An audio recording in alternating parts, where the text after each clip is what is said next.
The dress hung in Emily Carter's bedroom for 3 weeks before prom night, a shimmering blue gown that caught the light just right when she moved. Her mother, Linda, had insisted on taking dozens of photos of Emily trying it on, each shot capturing the 17-year-old's infectious smile and the way her dark hair cascaded over her shoulders. But those photos would become something else entirely just hours later. They would become the last images anyone would ever take of Emily Carter. Greenwood, Indiana, in May 2013 was the kind of place where everyone knew everyone else's business, where high school prom was still the social event of the year, and where a girl like Emily Carter represented everything good about small-town America. She was the student council treasurer, volunteered at the local animal shelter every Saturday, and had already been accepted to Indiana University with plans to study veterinary medicine. Her friends described her as the type of person who remembered everyone's birthday and always had a kind word for the kids who ate lunch alone. The prom was held at the Greenwood Community Center, a modest venue that had hosted the same tradition for over 30 years.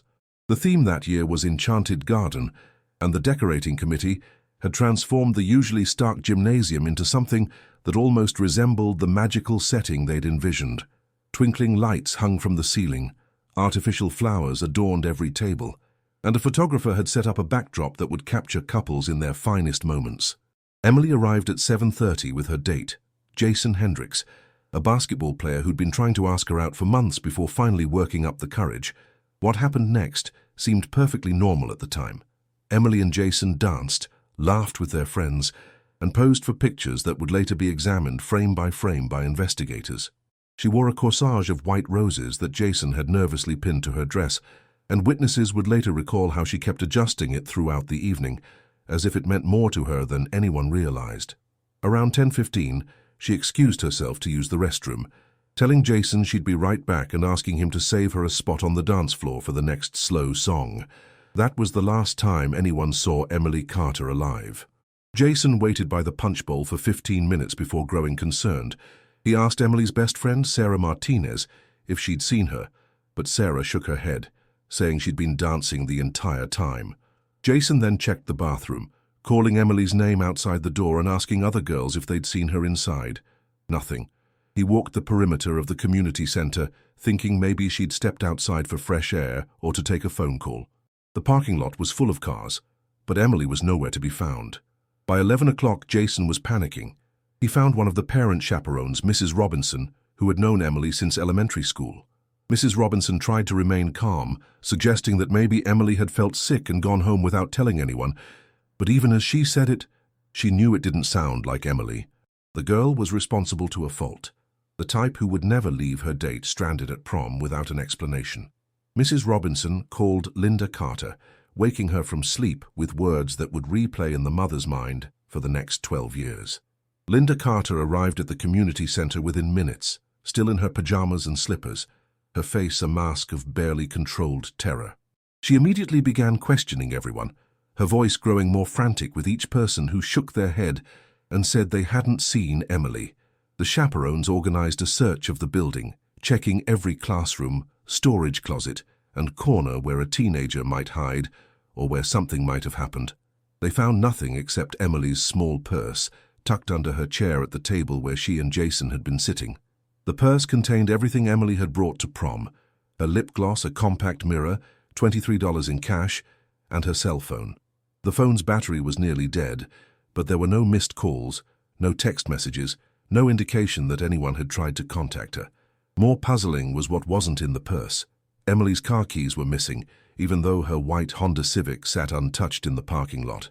Her house key was gone too, though she lived less than 10 minutes away and could have easily walked home if needed. The Greenwood Police Department was called at 11:47 p.m. Officer Daniel Morrison arrived first, a 23-year-old rookie who had graduated from the same high school just 5 years earlier. He knew Emily by reputation, knew her family, and understood immediately that this wasn't the kind of situation where a teenager might disappear voluntarily. Emily Carter didn't drink, didn't do drugs, and had never given her parents a moment's trouble. She had a curfew of 1 a.m. that she'd never broken, college plans that excited her, and a family she adored. Detective Mark Reynolds was called in at 12:30 a.m. At 38 years old, Reynolds had been with the Greenwood Police for 15 years and had seen his share of missing persons cases. Most of them, especially involving teenagers, resolved themselves within 24 hours. Kids ran away, had fights with their parents, or made impulsive decisions they later regretted. But something about Emily's disappearance felt different from the moment he walked into the community center and saw Linda Carter's tear-streaked face. Reynolds began interviewing everyone who had been at the prom, starting with Jason Hendricks. The boy was clearly distraught, his bow tie undone and his hands shaking as he recounted the evening's events. He swore that Emily had seemed happy, that they'd been having a wonderful time, and that she'd given no indication anything was wrong. Jason mentioned that Emily had received a text message during their second dance around 9:30, but when he'd asked who it was from, she'd just smiled and said it was nothing important. That text message became the first real clue, though it would lead nowhere fast. Emily's phone record showed an incoming message at 9:28 p.m. from a number that didn't match any contact in her phone. The message itself was even more puzzling. Just a single word. Ready? When Reynolds tried to trace the number, he discovered it belonged to a prepaid phone that had been purchased with cash at a gas station in Indianapolis 3 days earlier. The security cameras at the gas station had already been recycled. Sarah Martinez, Emily's best friend since 3rd grade, was the next person Reynolds interviewed. Sarah was barely holding herself together. Mascara streaked down her cheeks as she insisted that Emily would never leave without telling someone. They'd made plans to spend the night together after prom, watching movies and talking about college. Emily had even packed an overnight bag that was sitting in Sarah's car. Sarah mentioned that Emily had seemed a little distracted during the past week, like something was on her mind, but when pressed for details, she couldn't pinpoint anything specific. The other students Reynolds interviewed painted a picture of Emily as someone who was well-liked, but not prone to drama. She didn't have enemies, wasn't involved in any romantic triangles, and generally kept her personal life private. Several students mentioned seeing her step outside the community center around 10 o'clock, about 15 minutes before she disappeared, but none of them thought much of it at the time. The spring evening was warm, and lots of people were going outside for fresh air or quieter conversations, but it was Mrs. Henderson, one of the adult chaperones, who provided the detail that would haunt Reynolds for years to come. She'd been stationed near the back exit of the community center, the one that led to the parking lot, and she distinctly remembered seeing Emily walk toward that door around 10 o'clock. What struck Mrs. Henderson as odd was that Emily seemed to be following someone, though she couldn't see who. Emily's posture was different, more hesitant than usual, and she kept looking over her shoulder as if checking whether anyone was watching her. When Reynolds asked Mrs. Henderson why she hadn't mentioned this immediately, the woman's face crumpled. She'd been dealing with a group of rowdy sophomores at the time and hadn't thought much of it. Emily was a responsible girl after all, and adults were always going in and out of the building. It wasn't until hours later, when Emily hadn't returned, that Mrs. Henderson realized the significance of what she'd witnessed. The guilt in her voice was palpable as she described the moment, and Reynolds could see that she would carry that regret for the rest of her life.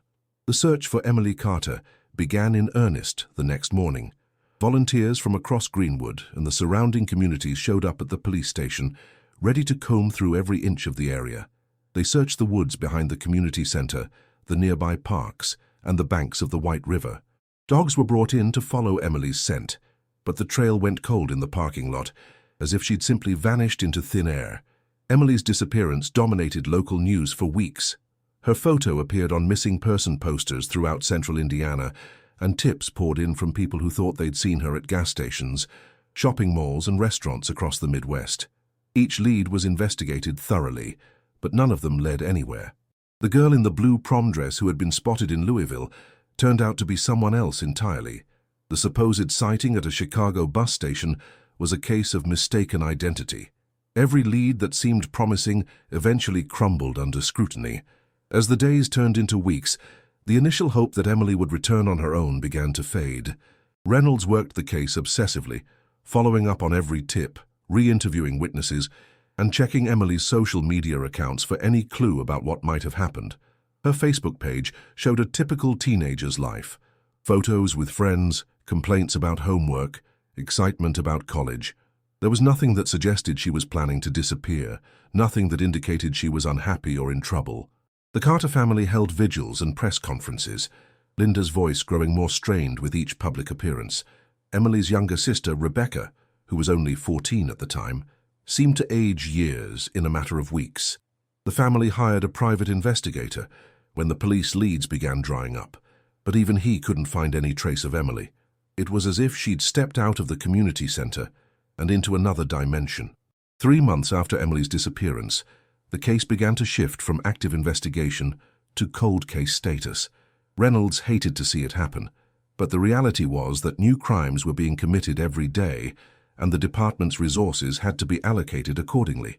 He promised Linda Carter that he would never stop looking for Emily, that the case would always remain open, but he could see in her eyes that she was losing hope. The last official act in the initial investigation was the search of Emily's bedroom. Reynolds had been through it several times before, but 3 months later, he decided to take one final, thorough look. Emily's room was exactly as she'd left it the night of prom, her textbooks stacked neatly on her desk, her acceptance letter to Indiana University pinned to her bulletin board, her prom shoes kicked off carelessly by her closet. Linda had left everything untouched, as if Emily might walk through the door at any moment and need to find her things exactly where she'd left them. It was during this final search that Reynolds noticed something he'd somehow missed before. Emily's diary, a simple leather-bound journal she'd kept since middle school, was missing the last few pages. The tear marks along the binding were fresh, as if the pages had been removed recently. When Reynolds asked Linda about it, she had no explanation. Emily had never mentioned anyone reading her diary, and Linda respected her daughter's privacy too much to look through it herself. The missing diary pages became another mystery within the larger mystery of Emily's disappearance. Who had removed them, and why? Had Emily done it herself before prom, perhaps to hide something she'd written? Or had someone else taken them afterward, someone who knew their contents might be incriminating? Reynolds bagged the diary as evidence, but without the missing pages, it told them nothing they didn't already know. Emily wrote about school, her friends, her excitement about college, and her crush on Jason Hendricks. She seemed like any normal teenager living a normal life. The case file on Emily Carter eventually grew to over 300 pages. Witness statements, phone records, surveillance footage from every business within a 5-mile radius of the community center, financial records showing no unusual activity on the family's credit cards or bank accounts. Reynolds read through it all countless times, looking for the detail he might have missed, the connection that would suddenly make everything clear. But the more he learned about Emily Carter, the more her disappearance seemed impossible. As 2013 turned into 2014 and then 2015, Emily's case joined the thousands of other unsolved missing persons cases across the country. The Greenwood Police Department received fewer and fewer tips, and those that did come in were increasingly far-fetched. People claimed to have seen Emily in other states, other countries, sometimes living under assumed names or being held against her will by shadowy figures. Reynolds investigated the credible ones, but they always led nowhere. The town of Greenwood slowly began to move on.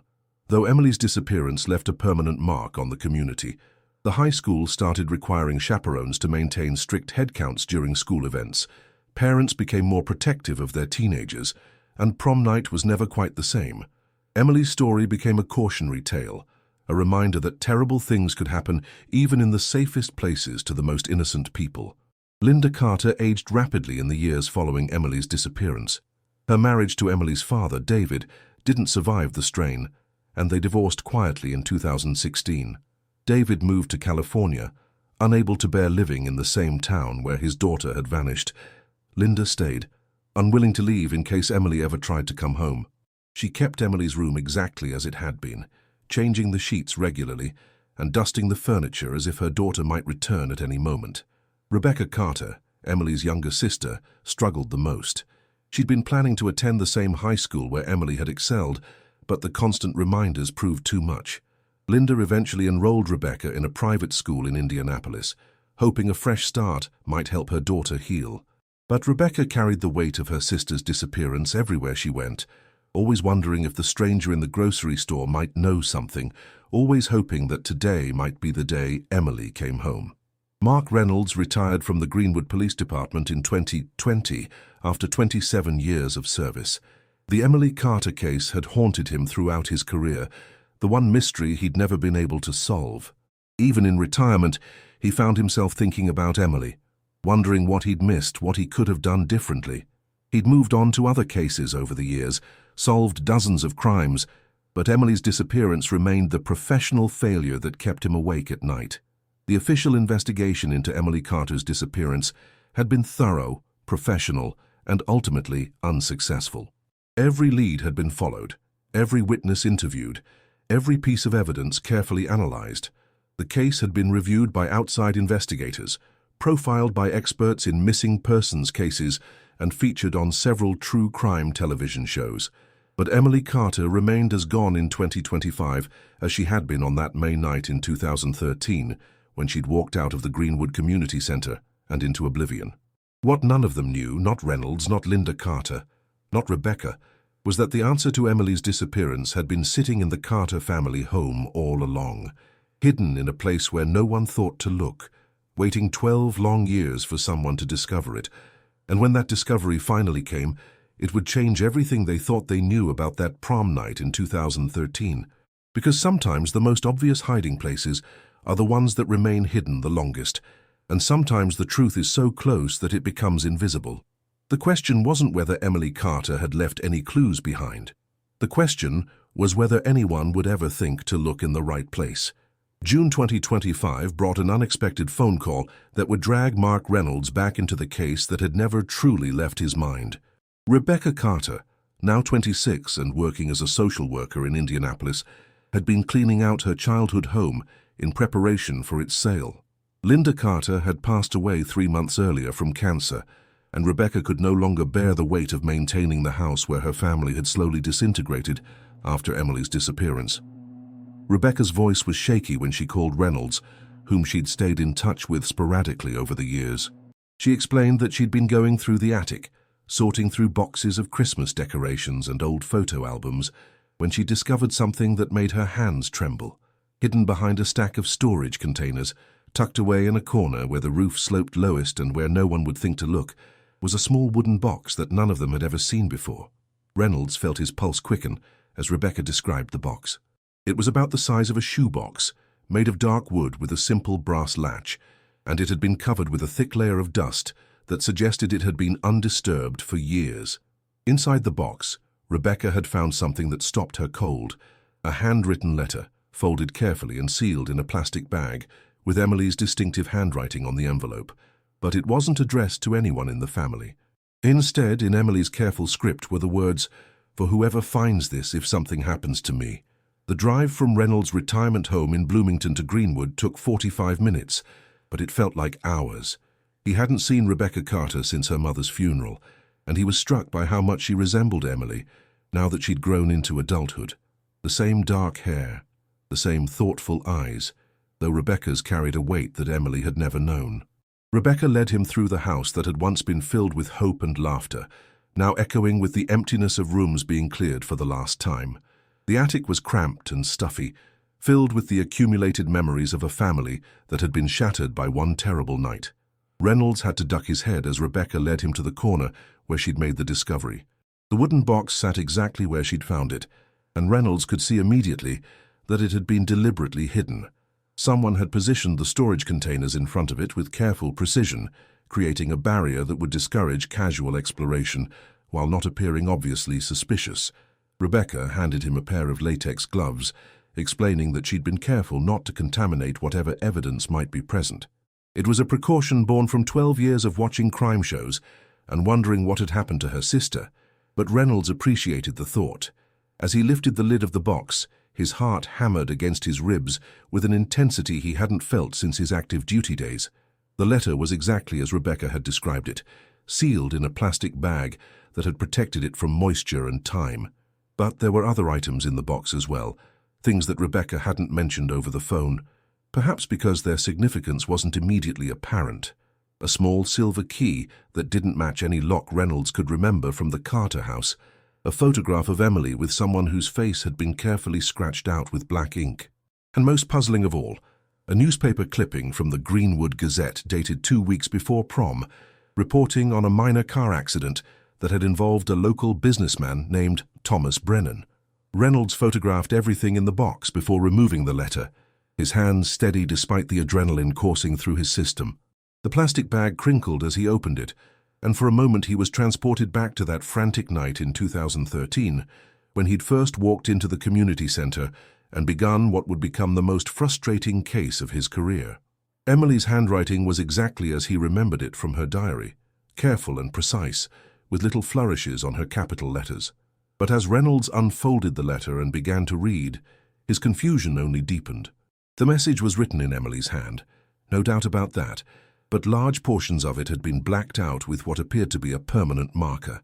The censoring had been done carefully, methodically, leaving just enough words visible to create a maddening puzzle that seemed to hover on the edge of meaning without ever quite revealing its secrets. The visible portions of the letter read like fragments of a much larger story. "Can't tell anyone because," followed by 2 lines of solid black. Then, "Promised me that if I," with another stretch of censored text. Further down the page, "The accident wasn't really and then more blackout." The letter continued in this pattern, revealing tantalizing glimpses of what Emily had wanted to say while keeping the crucial information hidden behind walls of black ink. Reynolds read through the partial letter 3 times, each pass revealing new nuances in what Emily had chosen to preserve and what someone had chosen to hide. The handwriting of the visible portions was definitely Emily's, but the blackouts had clearly been applied later, possibly by someone else entirely. The ink was different, applied with a thick marker that had been pressed firmly enough to bleed through to the back of the paper in some places. Rebecca stood beside him in the cramped attic, her face pale in the dim light filtering through the small window. She'd been hoping that the letter would provide answers, closure, some explanation for the 12 years of wondering that had defined her family's existence since Emily's disappearance. Instead, it seemed to raise more questions than it answered, creating new mysteries within the larger mystery that had consumed their lives. The newspaper clipping about Thomas Brennan was equally puzzling. Reynolds remembered Brennan vaguely from his active years on the force. He was a successful real estate developer who'd built several of the newer subdivisions around Greenwood, a man with political connections and a reputation for aggressive business practices. The accident reported in the clipping had been minor, a fender bender in a grocery store parking lot that had resulted in no injuries and minimal property damage. Why Emily would have kept a clipping about such an insignificant incident was anyone's guess. The photograph was perhaps the most disturbing item in the box. It showed Emily in what appeared to be a casual setting, possibly at a restaurant or coffee shop, smiling at whoever was taking the picture. But the other person in the photo, someone who had been sitting across from Emily at the table, had been deliberately and thoroughly obliterated with black ink. The scratching was violent, angry, as if whoever had done it had wanted to completely erase the other person's existence. Reynolds asked Rebecca if she recognized the location where the photo had been taken, but she shook her head. The background was generic enough that it could have been anywhere in central Indiana or anywhere in the country for that matter. What was clear was that Emily had been comfortable enough with this mystery person to allow herself to be photographed and happy enough to be smiling genuinely in the image. This suggested a relationship of some significance, which made the violent obliteration of the other person's face all the more troubling. The small silver key was the most enigmatic item of all. It was clearly old, with the kind of worn patina that suggested years of use, but it didn't match any lock that Reynolds could remember from his original investigation of the Carter house. It was too small to be a house key, too large to be a diary key, and too ornate to be a simple padlock key.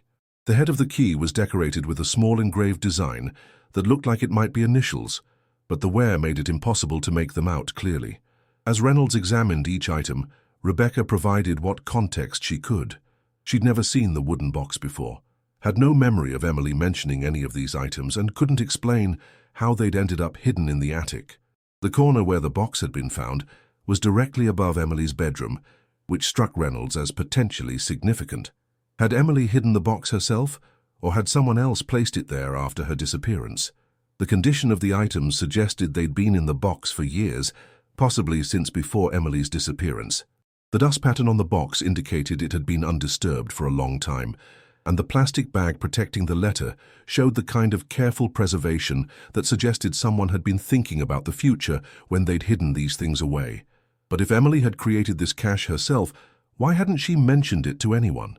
And if someone else had hidden it, who had access to the Carter house and knowledge of Emily's handwriting? Reynolds spent nearly 2 hours in the attic, photographing everything from multiple angles and carefully cataloguing each item. He could feel the familiar stirring of investigative instincts that had been dormant for 5 years, the mental gears beginning to turn as he tried to fit these new pieces into the puzzle that had baffled him for over a decade. The discovery changed everything and nothing simultaneously. They now had new evidence in Emily's disappearance, but that evidence was as cryptic and confusing as the case itself had always been. Rebecca walked him back to his car as the afternoon sun cast long shadows across the yard where Emily had once played as a child. The house looked tired and empty, like it was ready to surrender the secrets it had kept for so long. Rebecca mentioned that she'd found other things while cleaning out the house, boxes of Emily's belongings that Linda had never been able to bring herself to sort through. She offered to let Reynolds go through them if he thought it might help, an offer he accepted without hesitation. The drive back to Bloomington gave Reynolds time to think about the implications of what they'd discovered. The censored letter suggested that Emily had known something dangerous, something that had ultimately led to her disappearance. The newspaper clipping about Thomas Brennan's accident implied a connection that had never been explored during the original investigation. The obliterated photograph indicated a relationship that Emily had kept secret, perhaps for good reason, but it was the timing of the discovery that troubled Reynolds the most. Why now, after 12 years? Was it simply coincidence that Rebecca had decided to clean out the house just as these items were finally ready to be found? Or was there something more deliberate at work, some reason why these clues had remained hidden until this particular moment in time? That evening, Reynolds sat in his study, surrounded by copies of the original case files he'd kept from his years on the force. He'd never been able to bring himself to pack them away completely, always holding on to the hope that someday new evidence would emerge that would make sense of Emily Carter's disappearance. Now that evidence had finally materialized, but it raised more questions than it answered. The censored letter particularly bothered him. Who had blacked out those crucial sections, and why? The careful, methodical nature of the censoring suggested someone who wanted to preserve the letter, while simultaneously hiding its most important revelations. It was as if someone had wanted to leave clues without revealing the whole truth, creating a puzzle that could only be solved by someone persistent enough to dig deeper.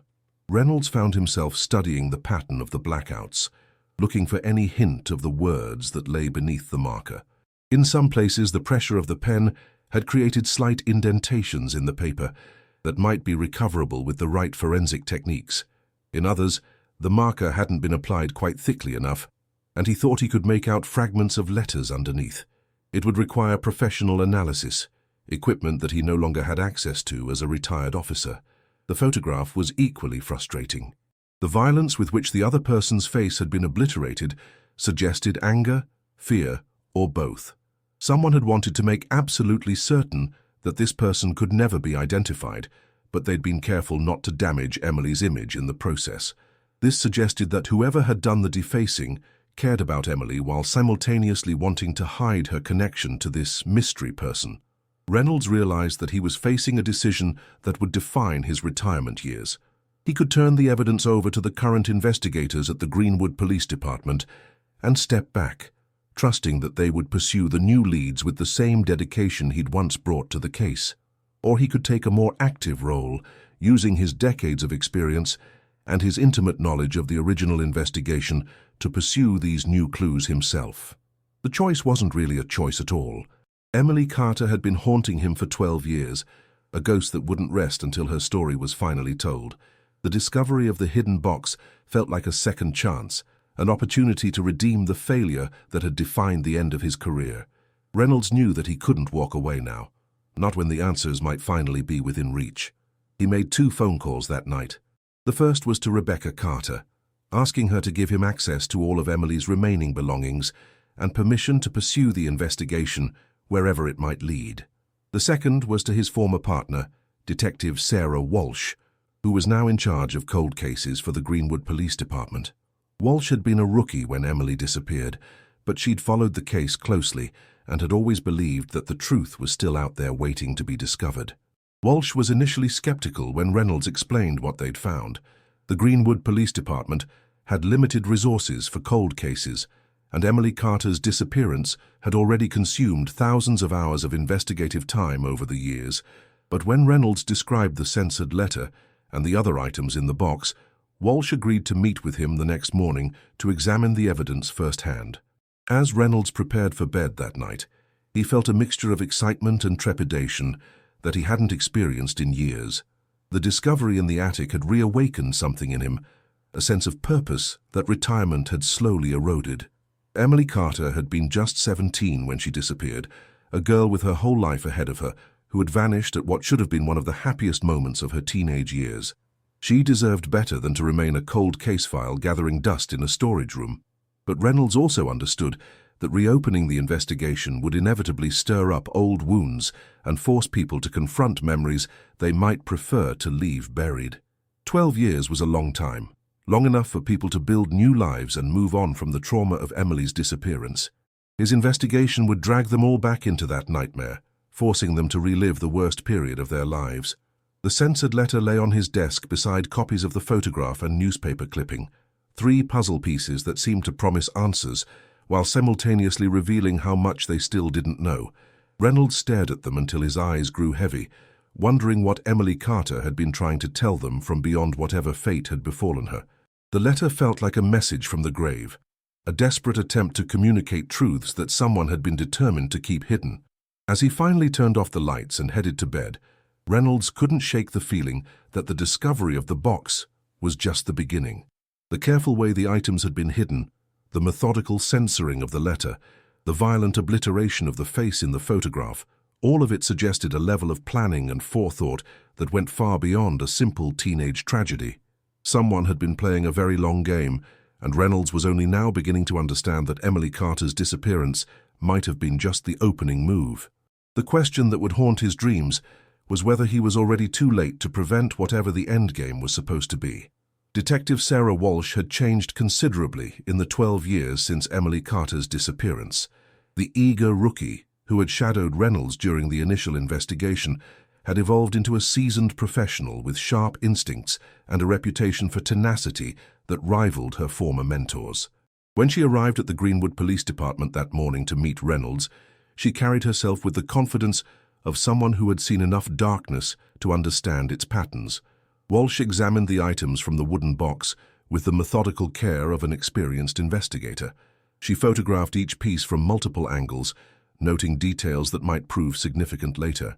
The censored letter particularly captured her attention, and she spent nearly 20 minutes studying the pattern of blackouts with a magnifying glass, looking for any hint of the words that lay beneath the marker.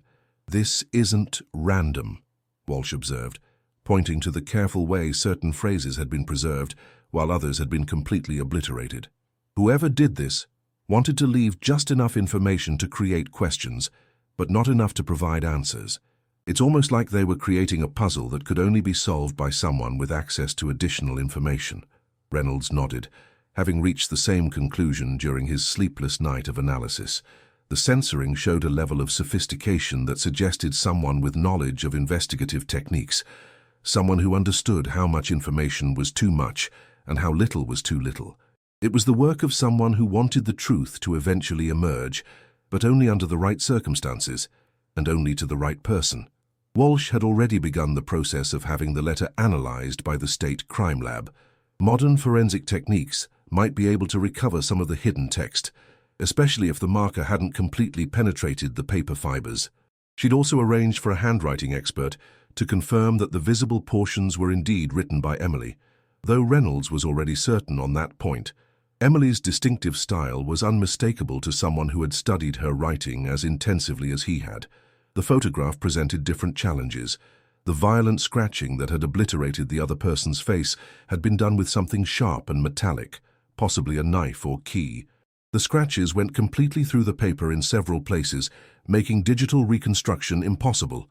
But Walsh had noticed something that Reynolds had missed, a reflection in the window behind Emily that might show a partial image of whoever had been taking the picture. "Look here," Walsh said, pointing to a tiny area of the photograph where the glass had captured a distorted reflection. "It's not much, but with digital enhancement, we might be able to make out some details. At minimum, we could probably determine if the photographer was male or female, maybe get an idea of their height or build.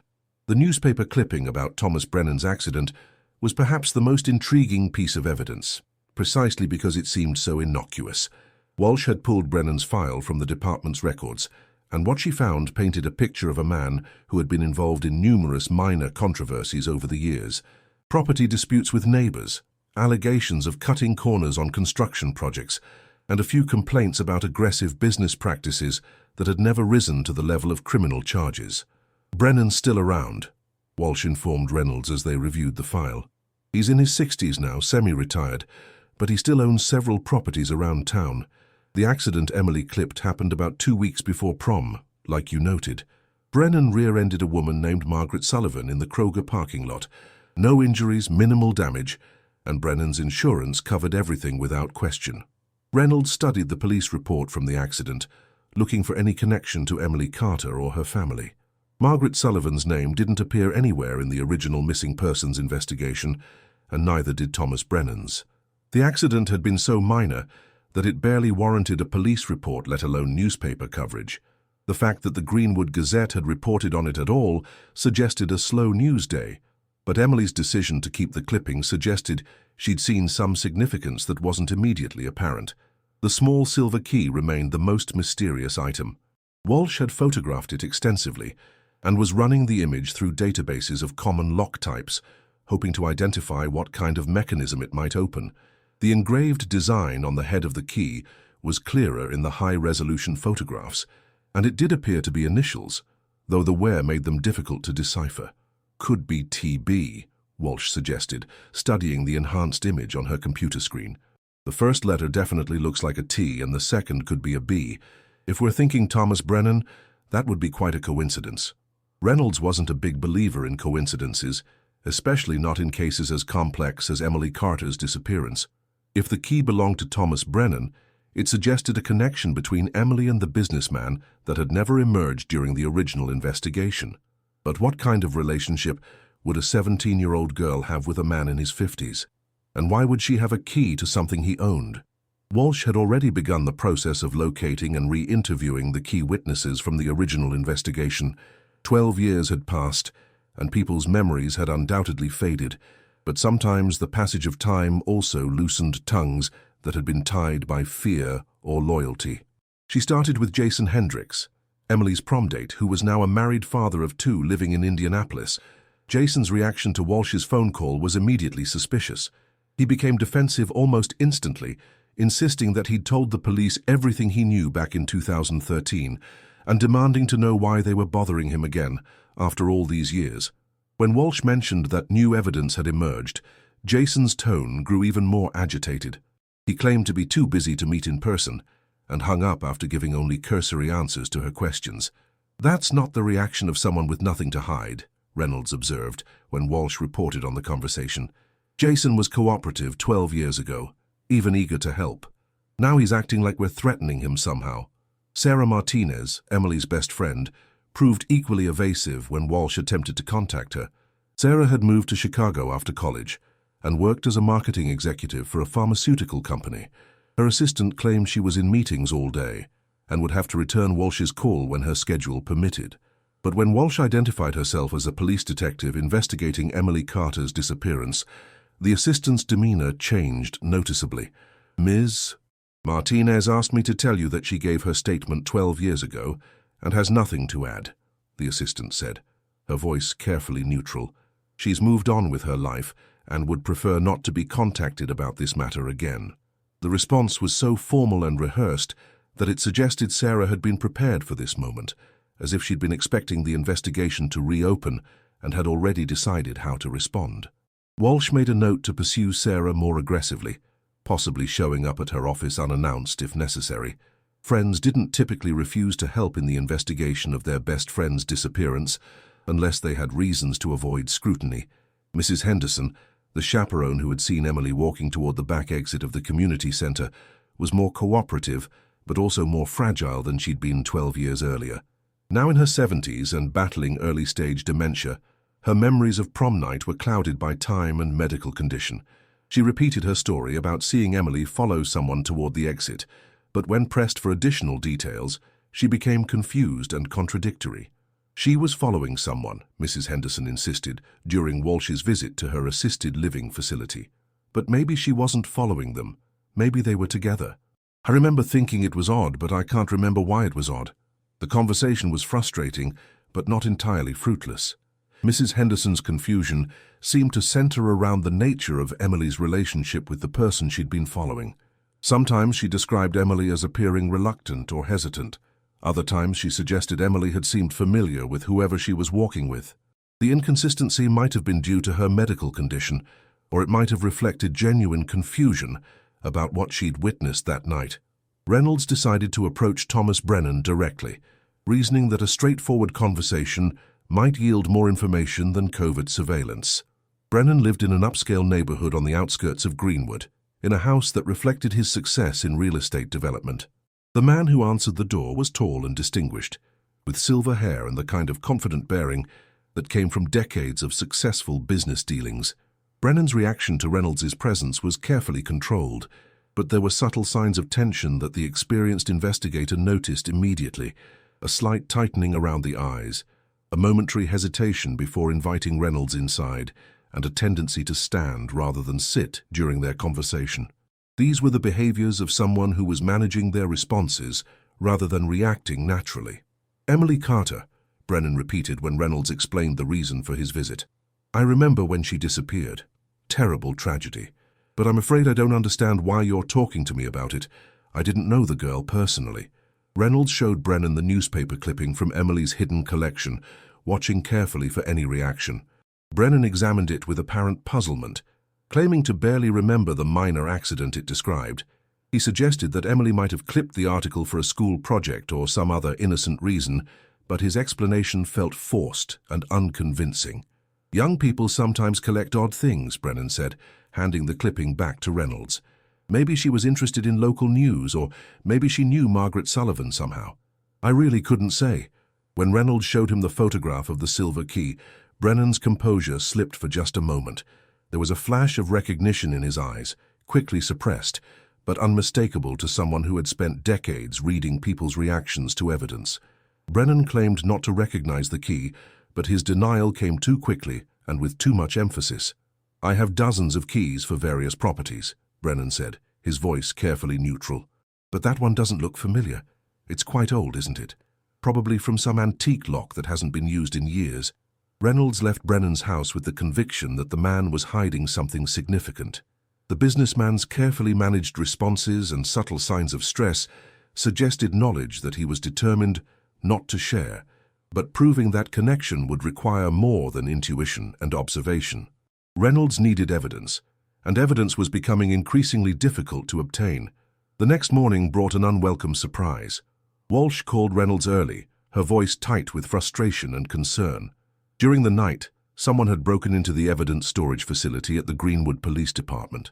The break-in had been sophisticated, with the intruder somehow bypassing the electronic security system without triggering any alarms. Only one item had been taken: the original case file on Emily Carter's disappearance. 12 years of investigation, gone, Walsh said bitterly. They took everything. Witness statements, photographs, evidence logs, forensic reports. It's like they knew exactly what they were looking for and where to find it. The theft was clearly connected to their renewed investigation, but it also revealed how high the stakes had become. Someone was willing to commit a serious felony to prevent certain information from coming to light, which suggested that Emily's disappearance was connected to crimes far more serious than a simple teenage tragedy. The timing was too precise to be coincidental. Someone had been watching their investigation and had acted quickly to eliminate crucial evidence. Reynolds felt a mixture of anger and vindication. The theft proved that they were on the right track, that the items found in Emily's hidden box were indeed significant clues to her disappearance, but it also meant that their investigation had become dangerous, that whoever was responsible for Emily's fate was still active and still determined to keep their secrets buried. Walsh had immediately reported the theft to the FBI, since it involved a federal crime committed against a law enforcement facility. But the investigation into the break-in would take time, and meanwhile their own investigation had been severely hampered by the loss of the original case file. They still had Reynolds's personal copies of some documents, but many crucial pieces of evidence existed only in the stolen files. The break-in also raised troubling questions about who might have inside knowledge of the police department's procedures and security systems. The theft had been too clean, too precisely executed, to be the work of common criminals. Someone with law enforcement experience or connections had planned and carried out the operation, which meant their investigation had been compromised from the very beginning.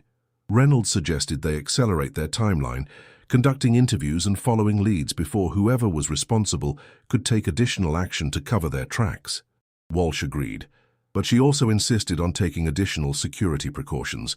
They would communicate only through secure channels, store all new evidence in multiple locations, and be careful about who they trusted with sensitive information.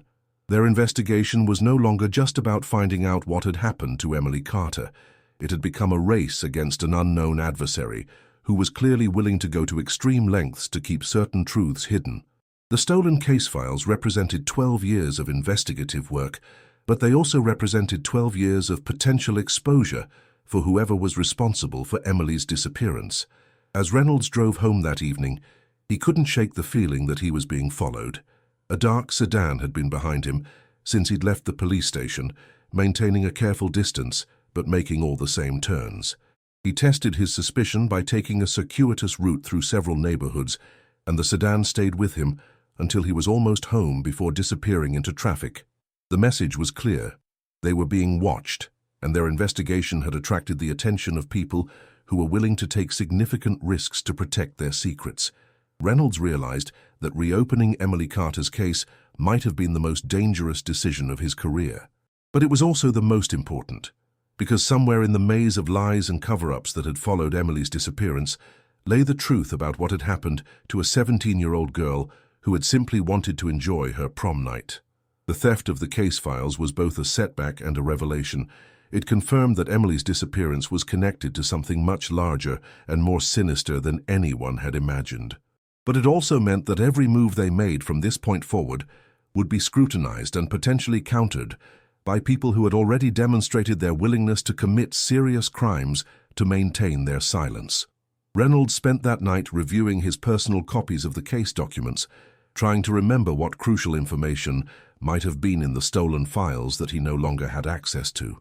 But he also found himself thinking about Emily Carter herself, about the bright, responsible teenager who had walked out of a community center 12 years ago and into a mystery that was still claiming victims.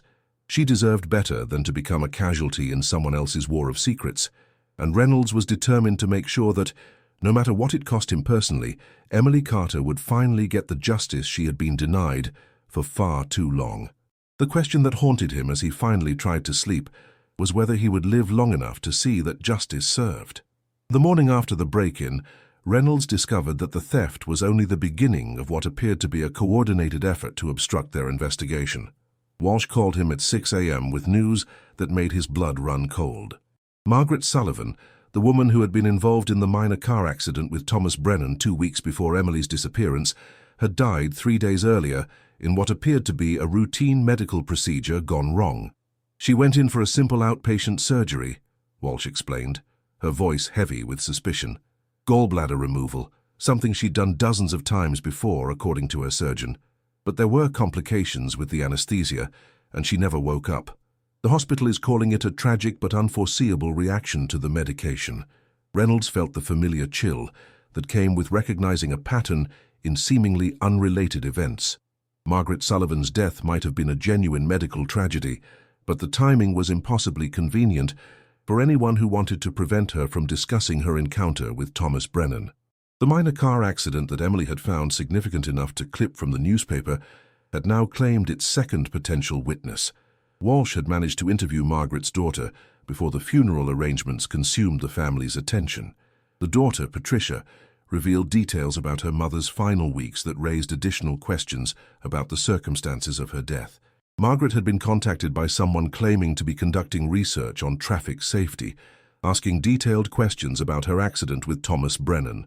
The interview had upset Margaret considerably, though she hadn't explained why to her daughter. Mom said the person asking questions knew things about the accident that weren't in the police report, Patricia explained to Walsh. Details about what Mr. Brennan had said to her afterward, things like that. She seemed scared, which wasn't like her at all. Mom was usually fearless about everything. The mysterious interviewer had never identified themselves beyond claiming to work for a traffic safety organization, and Margaret hadn't thought to ask for credentials or contact information. But the timing of the interview, just weeks before Margaret's death, suggested someone had been systematically eliminating potential witnesses to whatever Emily Carter had discovered about Thomas Brennan. Reynolds decided to visit Margaret's house while the family was making funeral arrangements, hoping to find any notes or documents she might have kept about her conversation with the mystery interviewer. The house was locked, but Reynolds's years of police work had taught him skills that proved useful in retirement. He entered through a basement window that had been left slightly ajar, telling himself that his actions were justified by the urgency of the situation. Margaret's home office was a model of organization, with files neatly labeled and sorted, in a way that made Reynolds's search relatively straightforward. He found what he was looking for in a folder marked Insurance Claims, a handwritten note describing her conversation with the traffic safety researcher. Margaret's account was detailed and troubling, revealing information about her accident with Thomas Brennan that had never appeared in any official report. According to Margaret's notes, Brennan had been extremely agitated after their minor collision, far more upset than the circumstances warranted. He'd insisted on handling the matter privately, without involving insurance companies or filing police reports, and had offered to pay for her damages in cash on the spot. When Margaret had insisted on following proper procedures, Brennan had become almost desperate in his attempts to dissuade her. He kept saying that involving the police would cause problems for both of us, Margaret had written, but I couldn't understand what problems he was talking about. It was just a fender bender. When I wouldn't agree to handle it privately, he got this look in his eyes that actually scared me, like he was calculating whether I was worth the trouble. The note also revealed that Brennan had asked Margaret several times if she'd been alone in her car during the accident, and had seemed relieved when she confirmed that she had been. He'd also asked if she was in the habit of shopping at that particular Kroger at that particular time, questions that had struck Margaret as odd but hadn't seemed threatening at the time. Most significantly, Margaret's note described how Brennan had made a phone call while they were waiting for the police to arrive, speaking in hushed tones to someone about the schedule and how it might need to be moved up. Margaret hadn't thought much of the conversation at the time, but the traffic safety researcher's questions had brought back the memory and made her realize that Brennan's behavior had been far from normal. Reynolds photographed Margaret's notes with his phone before carefully returning everything to its original position. As he prepared to leave the house, he heard the sound of a car pulling into the driveway. Through the window, he saw Patricia Sullivan returning earlier than expected, accompanied by a man he didn't recognize.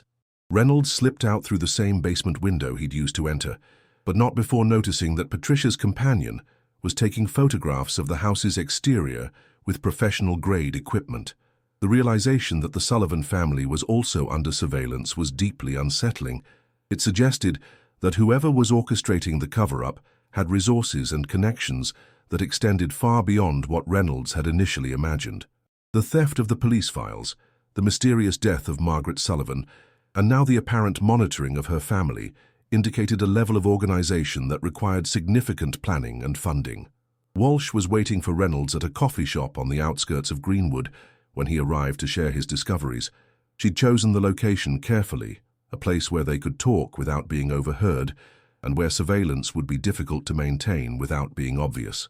But even so, Reynolds noticed a man reading a newspaper at a corner table who seemed to be paying more attention to their conversation than to the sports section he was pretending to study.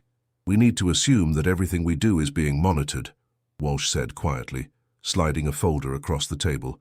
"I've been thinking about this all morning, and the resources required to pull off that break-in suggest we're dealing with people who have serious connections.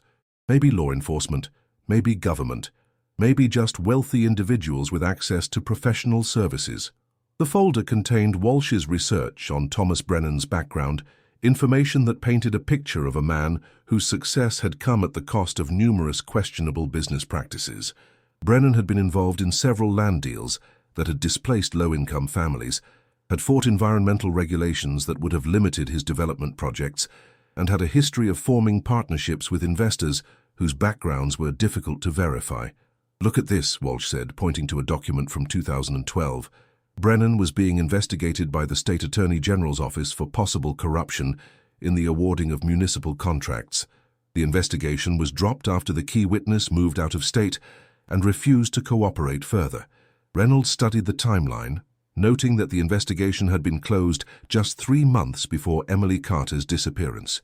The witness who had refused to cooperate was a former city council member named Robert Hayes, who had allegedly accepted bribes from Brennan in exchange for favorable votes on zoning changes. Hayes had initially agreed to testify against Brennan, but had suddenly changed his mind and relocated to Oregon. Hayes died in a hiking accident 2 years ago, Walsh continued. Fell off a cliff while camping alone in the Cascade Mountains. His body wasn't found for 3 weeks, and by then the evidence of what exactly happened was pretty well compromised by the elements and wildlife.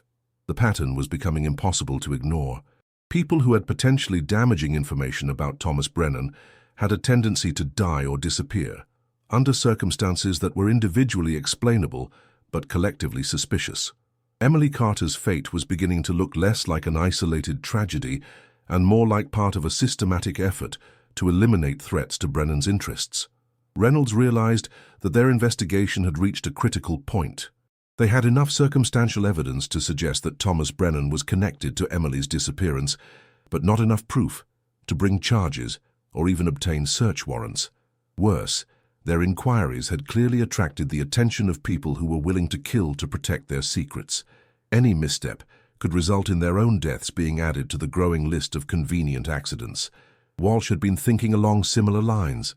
She suggested they needed to find a way to force their adversaries into making a mistake, to create a situation where the people responsible for the cover-up would have to reveal themselves in order to protect their interests. It was a dangerous strategy, but their conventional investigation was being systematically undermined by people who seemed to know their every move. "We need to make them think we know more than we actually do," Walsh proposed. "Force them to take action that will expose them, but it means one of us has to become bait." Reynolds understood the risks involved in such a strategy. Whoever volunteered to be the target would be placing themselves in extreme danger, relying on their partner's ability to protect them and document whatever response their provocation generated. But it might be their only chance to break through the wall of silence and misdirection that had protected Thomas Brennan for over a decade. That afternoon, Reynolds made a decision that he knew might cost him his life. He called Thomas Brennan and arranged to meet him at a restaurant in downtown Indianapolis, claiming to have discovered new evidence that connected Brennan to Emily Carter's disappearance. Reynolds was deliberately vague about the nature of the evidence, but specific enough to suggest that the investigation was closing in on the truth. Brennan's response was carefully controlled, but Reynolds could hear the tension in his voice. The businessman agreed to the meeting, but insisted on choosing the location himself. He selected a quiet steakhouse in an upscale area of the city, the kind of place where conversations could be conducted privately, and where Brennan would have the advantage of familiar territory. Walsh would be monitoring the meeting from a nearby table, equipped with recording devices and backup surveillance, in case the situation turned dangerous. They both understood that the meeting might be a trap, that Brennan might be planning to eliminate Reynolds the same way he'd apparently eliminated other threats, but they also recognized that direct confrontation might be their only chance to force the truth into the open. The hours leading up to the meeting were filled with careful preparation. Walsh arranged for backup officers to be stationed around the restaurant, though they would remain out of sight unless the situation became obviously dangerous. Reynolds wore a wire that would transmit everything to recording equipment in Walsh's possession, ensuring that any admissions or threats would be preserved as evidence. But as Reynolds prepared to leave for the meeting, he received a phone call that changed everything. Rebecca Carter's voice was shaking with fear and anger when she identified herself, and what she had to tell him made Reynolds realize that their investigation had already claimed another victim. "Someone broke into Mom's house last night," Rebecca said, her words tumbling over each other in her urgency to get them out. "They took everything. Every box of Emily's belongings, every photo, every piece of clothing. It's like they wanted to erase any evidence that she ever existed." The break-in at Linda Carter's house was the final confirmation that their investigation had pushed their adversaries to desperation. The theft of Emily's personal belongings served no practical purpose unless those items contained evidence that could incriminate someone in her disappearance. But it also represented a level of cruelty that went beyond mere self-preservation, targeting the few remaining connections between Rebecca and her vanished sister. "They left one thing," Rebecca continued, her voice barely controlled. "A note on Emily's bed. It said that some secrets are too dangerous to uncover, and that I should think about my own safety before helping anyone dig up the past." The threat against Rebecca was the final straw for Reynolds. Emily Carter had been 17 when she disappeared, an innocent victim of whatever conspiracy had claimed her life. Rebecca had been only 14, a child who had lost her sister, and spent the next 12 years wondering what had happened to her. The people responsible for Emily's fate were now threatening to harm Rebecca as well, and Reynolds couldn't allow that to happen. He made a decision that would have violated every protocol he'd followed during his active career. Instead of meeting Thomas Brennan at the restaurant, Reynolds drove directly to Brennan's house. If Brennan was planning an ambush at the restaurant, Reynolds would turn the tables by confronting him on his own territory. If Brennan was innocent, he would have the opportunity to prove it by cooperating with the investigation. Walsh tried to talk Reynolds out of the change in plans, but she could hear in his voice that his mind was made up. The threat against Rebecca had transformed the investigation from a quest for justice into a mission of protection, and Reynolds was no longer thinking like a careful investigator. He was thinking like someone who had nothing left to lose and everything to protect. As Reynolds pulled into Thomas Brennan's driveway, he saw that the businessman's house was dark, except for a single light in what appeared to be the study. Brennan's car was in the garage, but there were two other vehicles parked on the street that Reynolds didn't recognize. The setup felt wrong, like a stage that had been carefully prepared for a performance that wouldn't end well for the uninvited guest. Reynolds sat in his car for several minutes, watching the house and trying to decide whether to proceed with his plan or retreat to safety. He thought about Emily Carter, who had walked into the unknown on prom night and never returned. He thought about Rebecca Carter, who was now being threatened for trying to find out what had happened to her sister. And he thought about all the other victims who had died or disappeared over the years, people whose only crime had been knowing too much about Thomas Brennan's activities. The front door of the house opened as Reynolds finally made his decision to approach. Thomas Brennan appeared in the doorway, but he wasn't alone. Two men flanked him, their faces hidden in the shadows, but their postures suggesting they were prepared for violence. Brennan raised his hand in what might have been a greeting or might have been a signal, and Reynolds realized that he had walked into exactly the kind of trap that Walsh had warned him about. But as he reached for his car door handle, preparing to retreat before the situation became deadly, Reynolds saw something that made him freeze. In the window of Brennan's study, illuminated by the single lamp that had drawn his attention, was a figure that shouldn't have been there. A young woman with dark hair, standing perfectly still and staring directly at him with an expression he couldn't quite read from that distance. For just a moment, in the dim light and across the shadows of 12 years, the figure looked exactly like Emily Carter.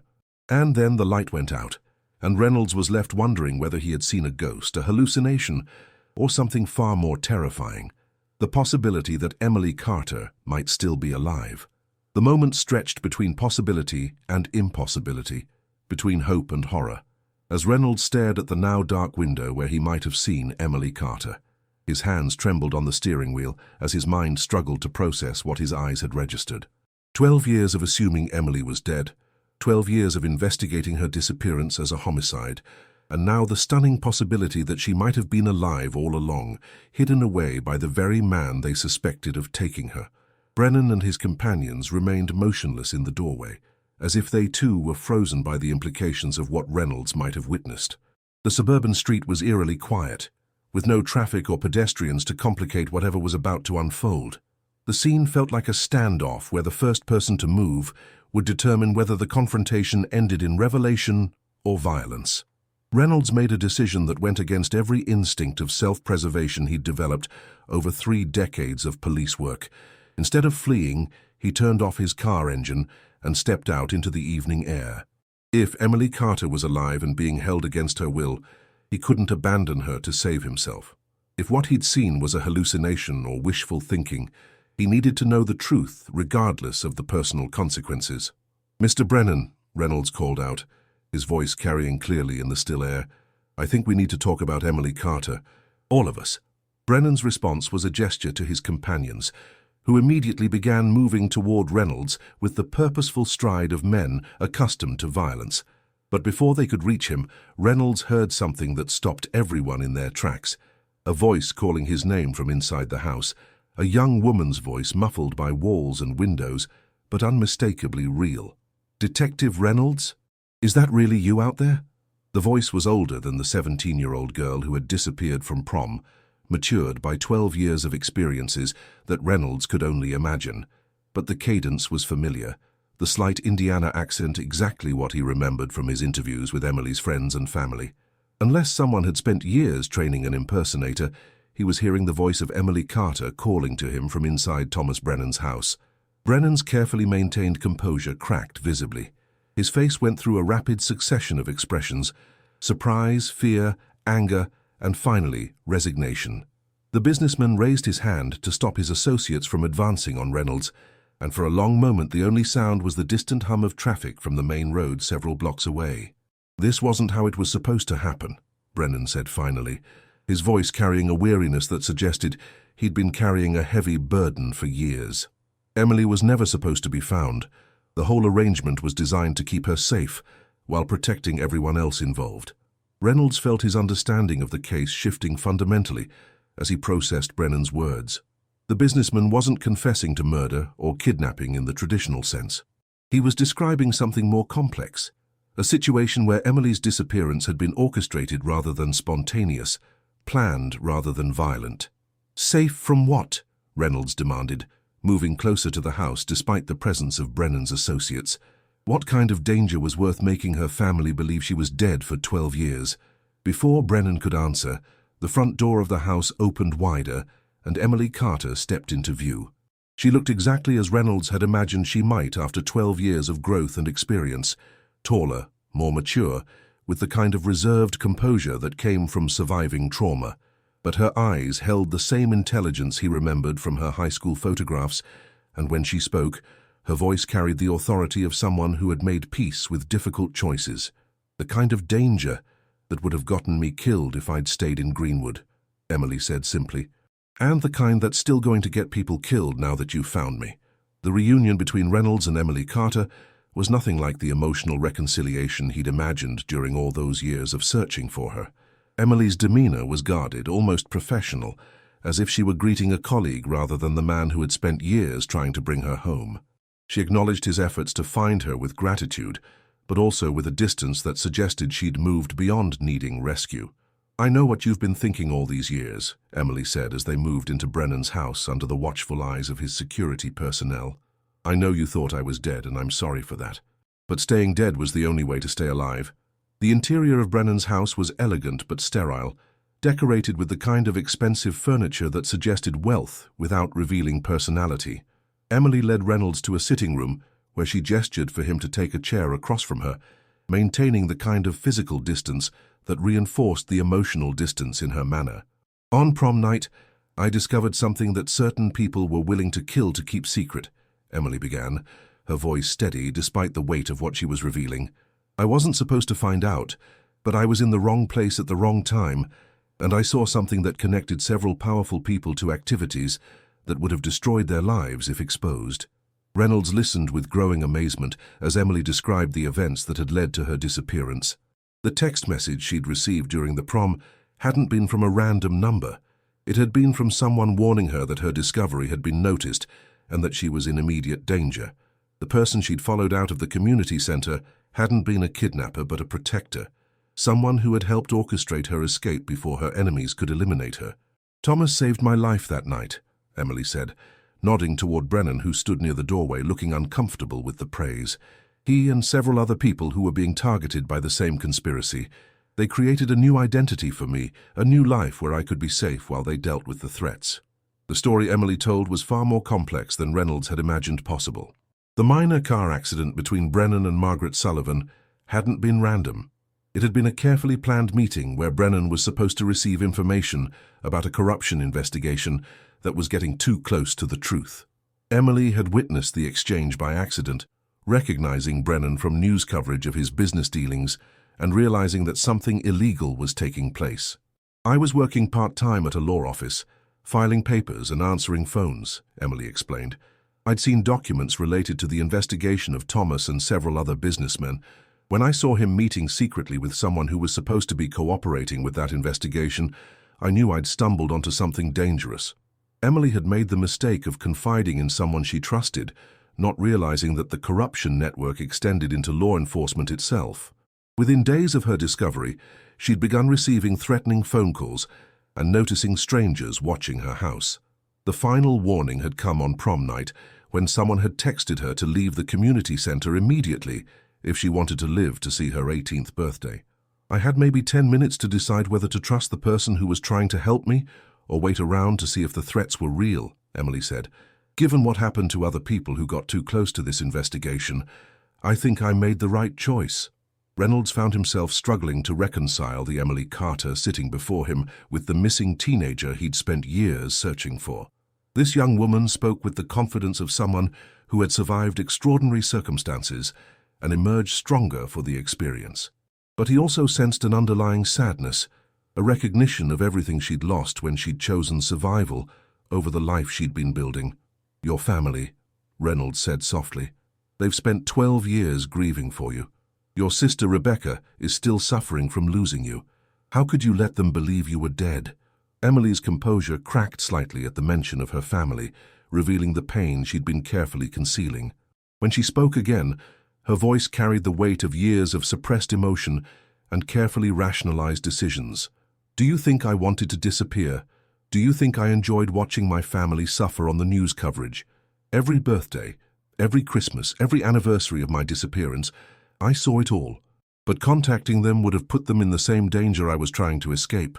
Brennan stepped forward, his expression grave as he prepared to reveal information that he'd clearly been hoping to keep hidden. The businessman looked older than he had when Reynolds had first confronted him, as if the stress of maintaining Emily's secret for 12 years had finally caught up with him.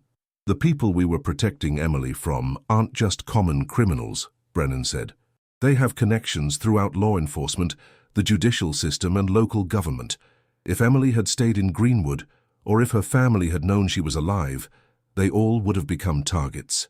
The scope of the conspiracy was becoming clear to Reynolds as he listened to their explanations. Emily's accidental discovery of the meeting between Brennan and Margaret Sullivan had threatened to expose a network of corruption that involved dozens of prominent figures across central Indiana. The investigation that had been closed just months before Emily's disappearance hadn't been dropped due to lack of evidence. It had been terminated because too many powerful people were at risk of exposure. Robert Hayes, the city council member who was supposed to testify against me, Brennan continued, he wasn't killed because he refused to cooperate. He was killed because he was going to reveal the names of everyone involved in the conspiracy. His hiking accident was about as accidental as Emily's disappearance. Reynolds realized that he'd been investigating the wrong crime for 12 years. Emily Carter hadn't been the victim of a random abduction or even a targeted murder. She'd been a witness who had to be silenced, and when traditional methods of intimidation had failed, more creative solutions had been implemented. Her disappearance had been staged to protect both her life and the secrets she'd stumbled upon. The break-in at the police station, Reynolds said, understanding beginning to dawn. The theft of your case files. That was to prevent us from discovering evidence of the conspiracy, not evidence of your murder. Emily nodded, her expression grim. When you reopened the investigation, certain people became very nervous. They've been watching you since the day you found the items I left in the attic, waiting to see how close you'd get to the truth. The revelation that Emily had deliberately planted the censored letter and other items in the attic was stunning. She'd been monitoring the situation in Greenwood for years, waiting for the right moment to begin revealing the truth. The death of her mother had provided the opportunity she'd been waiting for, knowing that Rebecca would eventually clean out the house and discover the hidden clues. I censored the letter myself, Emily admitted. I needed to create a trail of evidence that would lead to the truth without immediately exposing everyone involved. If I'd revealed everything at once, the people responsible would have disappeared before anyone could be held accountable. The silver key that had puzzled Reynolds for days was explained as part of Emily's elaborate plan to guide the investigation toward the truth. The key opened a safety deposit box in Indianapolis, where Emily had stored copies of all the documents she'd seen at the law office. evidence that would prove the extent of the corruption network once the investigation reached the point where it could be safely revealed. The people who've been threatening you, who stole the case files and killed Margaret Sullivan, they're the same ones who've been hunting me for 12 years, Emily said, but they're also getting desperate. Too many people are asking questions now, and their network is starting to fall apart. Reynolds found himself facing a moral dilemma that challenged everything he'd believed about justice and law enforcement. Emily Carter was alive, which should have been cause for celebration. But she'd chosen to remain dead to her family and friends, sacrificing their peace of mind for her physical safety. The conspiracy she'd discovered was real and dangerous, but exposing it would likely result in more deaths, possibly including Emily's own. "What happens now?" Reynolds asked, looking between Emily and Brennan. "Do we pretend this conversation never happened? Do we let your family continue believing you're dead? Do we ignore a conspiracy that's been operating for over a decade?" Emily's answer revealed the complexity of her situation and the impossible choices she'd been living with for 12 years. She wanted to reconnect with her family, to reclaim her identity and her life. But she also understood that doing so would expose everyone involved to the same dangers that had forced her disappearance in the first place. "I've been working with federal investigators for the past 2 years," Emily revealed, "building a case against everyone involved in the conspiracy. We're close to having enough evidence to bring charges, but we needed someone from the outside to help us force the remaining conspirators into making mistakes." Reynolds realized that he'd been manipulated from the moment Rebecca had called him about finding the wooden box. Emily had orchestrated his involvement in the investigation, using his reputation and his emotional connection to her case to create pressure that would force the conspiracy members to reveal themselves through their desperate attempts to maintain secrecy. The break-in at the police station, the death of Margaret Sullivan, the threats against Rebecca, all of that was predictable, Emily said. The people responsible always respond to threats the same way, with intimidation and violence. We needed them to demonstrate that pattern so we could document it and use it as evidence. The sophistication of Emily's plan was both impressive and disturbing. She'd spent 12 years learning how to manipulate investigations and public opinion, developing skills that would have made her an excellent detective if circumstances had been different. But she'd also spent those years living as someone else, cut off from everyone she'd ever cared about, sacrificing her youth and her family relationships for the greater good. Walsh arrived at Brennan's house just as Emily was explaining the endgame of her long-term strategy. The detective had been monitoring Reynolds' wire throughout his conversation with Emily, and federal agents were already moving to arrest several members of the conspiracy based on evidence that Emily had been gathering for years. The investigation that had begun with a missing teenager was about to conclude with the exposure of one of the most extensive corruption networks in Indiana's history. But even as the arrests were being made, Reynolds couldn't shake the feeling that Emily's story was incomplete. There were aspects of her disappearance and the subsequent cover-up that didn't quite fit the narrative she'd presented. The violence that had characterized the conspiracy's response to threats seemed inconsistent with their willingness to allow Emily to remain alive, even in hiding. As federal agents began processing the scene and taking statements, Emily pulled Reynolds aside for a private conversation. Her manner was different now, less controlled and more vulnerable, as if the official conclusion of her case had finally allowed her to drop the facade she'd been maintaining. "There's something else," Emily said quietly, glancing around to make sure they wouldn't be overheard. "Something I haven't told anyone, not even the federal investigators. The real reason I could never go home, even after it became safe." Reynolds felt his stomach tighten as he prepared to hear whatever final revelation Emily had been saving. After everything he'd learned about conspiracy and corruption, about staged disappearances and manufactured evidence, he wasn't sure he was prepared for another layer of deception. Emily's next words would change his understanding of everything that had happened, not just that night, but throughout the entire 12-year investigation that had defined the final phase of his career. Because sometimes the truth isn't just hidden by lies, sometimes it's hidden by other truths, smaller and more personal, but no less devastating to everyone involved. And sometimes the most important secrets are the ones that people keep even from their allies, especially when revealing those secrets would destroy the lives of the people they're trying to protect. Emily's hands trembled as she reached into her jacket pocket and withdrew a small digital device that Reynolds recognized as a recording device.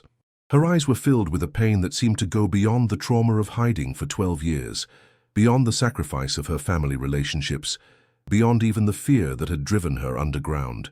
This was the look of someone who was about to confess to something that would change everything one final time. "That night at prom," Emily began, her voice barely above a whisper, "I didn't just witness the meeting between Thomas and Margaret Sullivan. I recorded it. But what I captured wasn't evidence of the corruption conspiracy everyone thinks they understand. It was something much worse, something that involved people much closer to home." Reynolds felt a chill as he realized that Emily's story was about to take yet another devastating turn.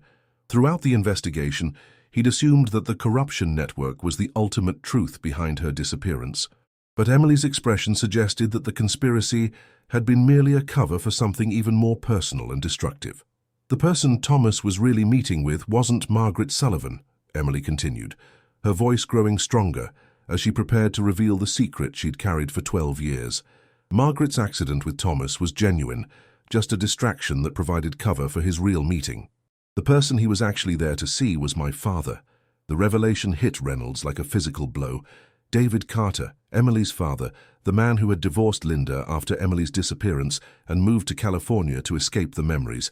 The grieving parent who had been too devastated to continue living in Greenwood had actually been at the center of the conspiracy that had forced his daughter into hiding. "Dad was the one feeding information to the corruption network," Emily said, tears beginning to flow despite her efforts to maintain composure. "He was the leak in the Attorney General's investigation. He was supposed to meet Thomas that night to pass along documents that would allow the conspirators to stay ahead of the investigators." Reynolds struggled to process this final betrayal. David Carter had sat in police interviews, had participated in press conferences, had played the role of grieving father while knowing exactly where his daughter was and why she couldn't come home. The man's divorce from Linda and his move to California hadn't been driven by grief. They'd been calculated moves to distance himself from the investigation while maintaining his cover. "I was working late at the law office that evening, finishing some filing before prom," Emily continued. "I saw Dad's car in the parking lot and thought it was weird that he'd be there so late. I followed him to see if something was wrong, and I heard the whole conversation between him and Thomas." Emily activated the recording device, and Reynolds heard voices from 12 years ago discussing the systematic corruption of a major criminal investigation. David Carter's voice was clear and unmistakable as he provided Thomas Brennan with details about upcoming raids, witness interviews, and evidence that investigators were planning to collect. The betrayal was comprehensive and methodical, the work of someone who had been compromising the investigation from the very beginning. "Dad wasn't just passing along information," Emily said as the recording continued. "He was actively helping to target people who were getting too close to the truth. Robert Hayes, the city council member who was killed in that hiking accident, Dad provided the information that allowed them to track his movements and set up his murder." The scope of David Carter's betrayal was staggering.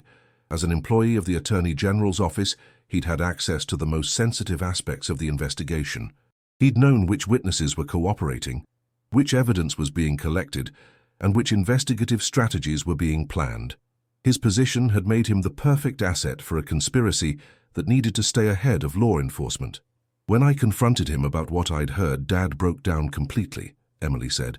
"He told me that he'd gotten involved because they were threatening our family. They had evidence of some financial improprieties from early in his career, nothing major, but enough to destroy his reputation and his marriage. He thought he could feed them minor information and keep us safe." Reynolds began to understand the impossible position Emily had found herself in on prom night.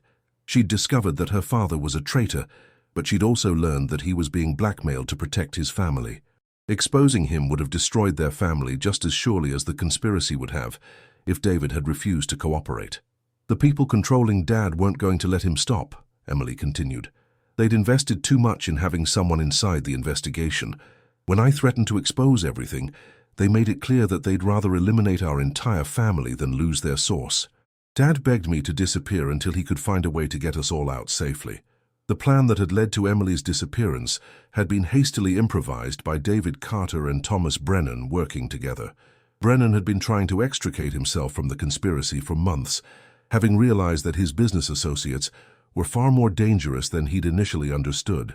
When Emily's discovery had threatened to expose everything, he'd seen an opportunity to save both the Carter family and himself. "Thomas created a new identity for me and helped me get established in a safe location," Emily said. "But the plan was supposed to be temporary.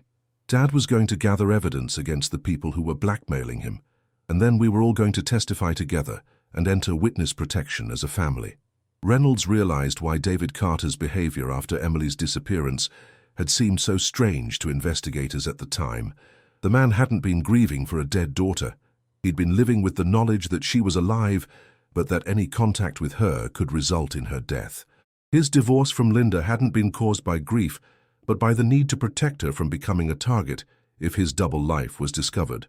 "What went wrong?" Reynolds asked, though he suspected he already knew the answer. Emily's expression grew even more pained as she prepared to reveal the final tragedy in her family's story. The recording device in her hands seemed to grow heavier as she prepared to share the most devastating part of her tale. "Dad was supposed to meet me in Chicago 3 months after prom," Emily said. "He was going to bring the evidence he'd gathered, and we were going to go to the FBI together. But he never showed up. 2 days later, I saw the news report about his car being found at the bottom of that ravine in Colorado. The official story of David Carter's death had been that he'd been driving to a hiking destination when he'd lost control of his vehicle on a mountain road. The accident had been attributed to driver fatigue and dangerous road conditions, and because his body had been recovered quickly, there had been no extended investigation. But Emily's revelation cast the incident in an entirely different light. "They killed him because he was trying to get out," Emily said simply. "They killed him because he'd gathered enough evidence to destroy them all, and they made sure his death looked like an accident so that no one would investigate the connections."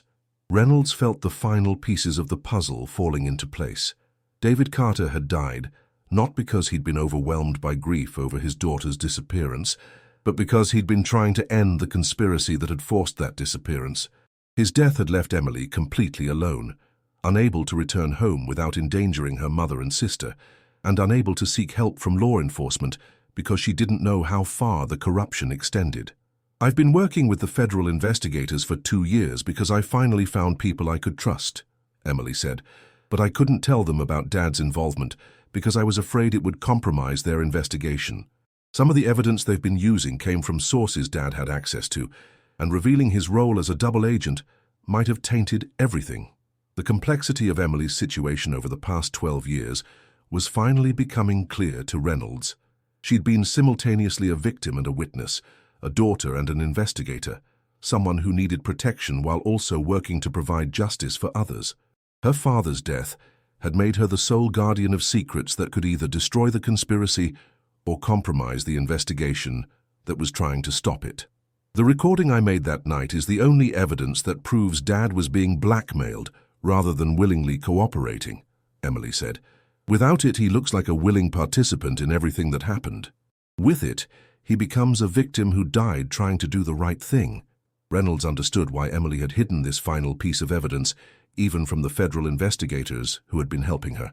David Carter's reputation and his family's understanding of his character depended on the context that only Emily could provide.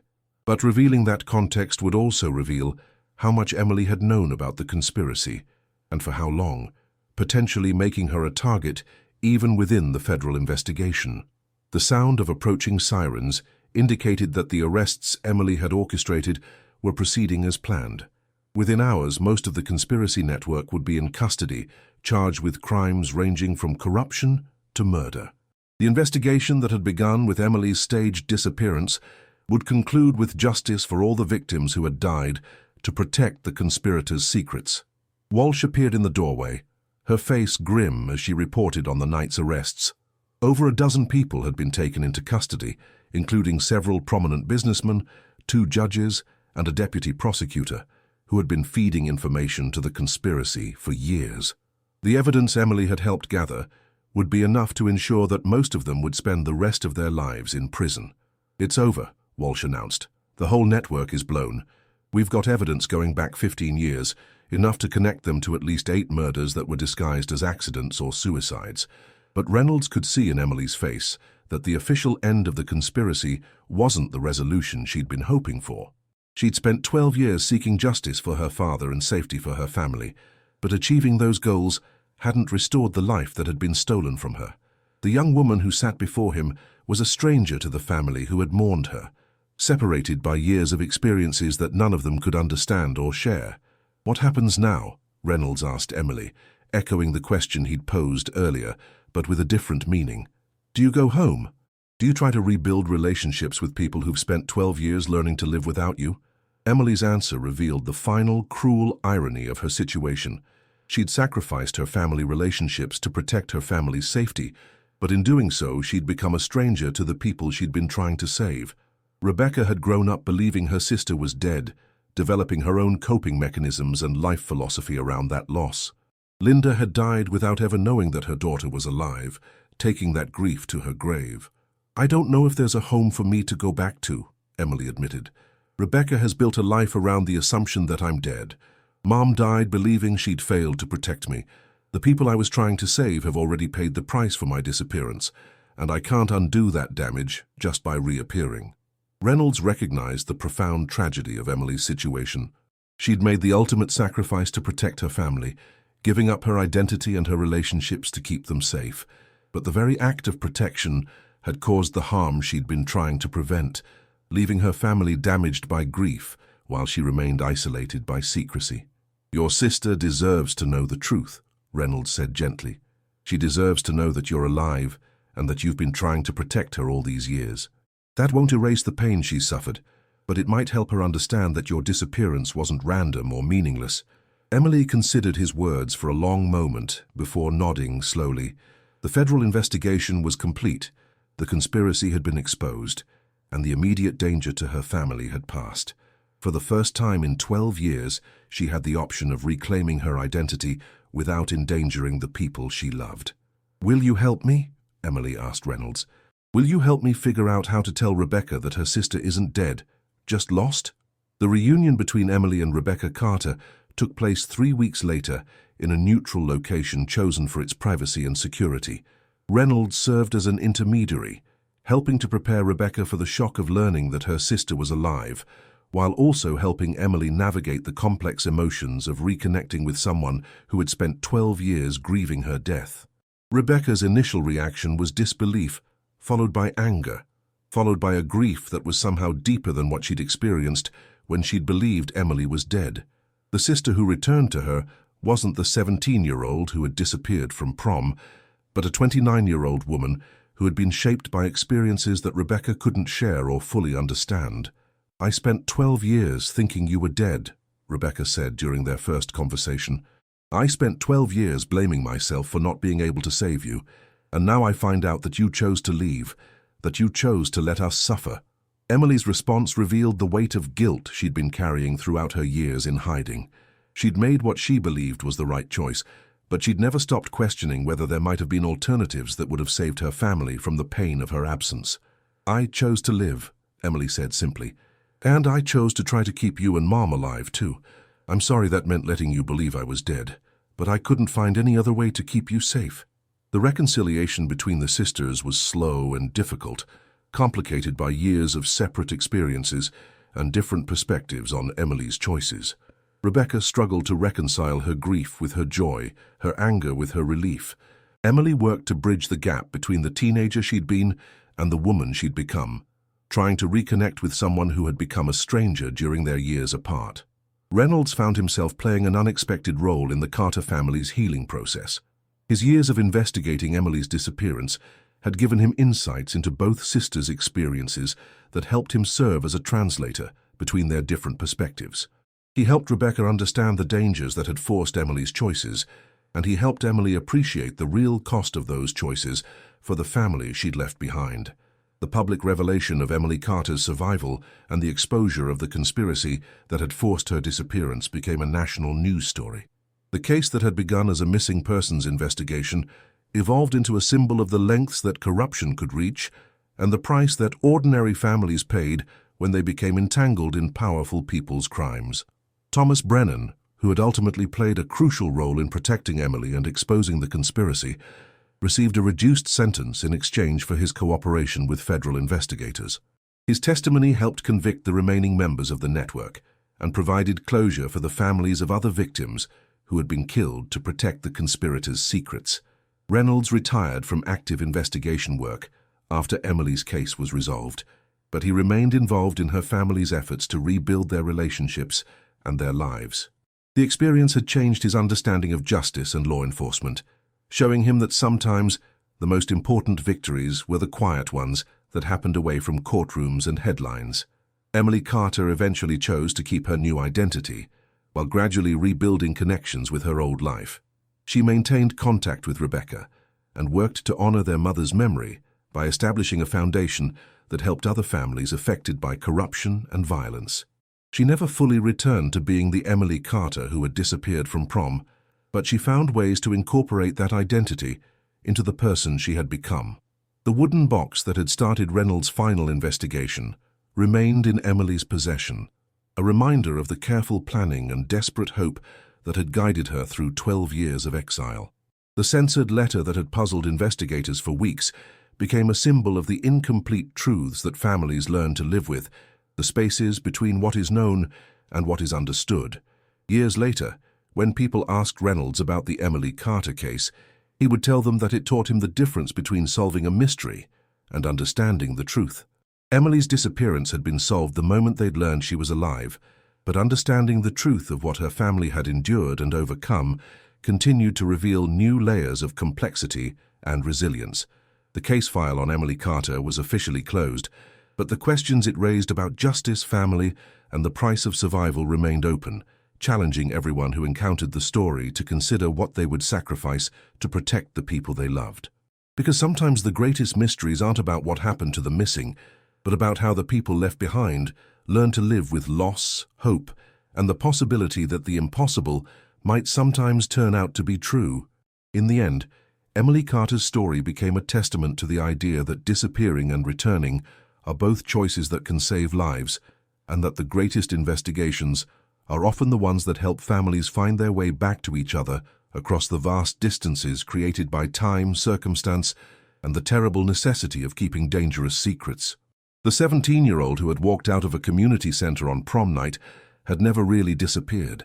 She had simply chosen to become someone else in order to protect everyone she couldn't bear to lose.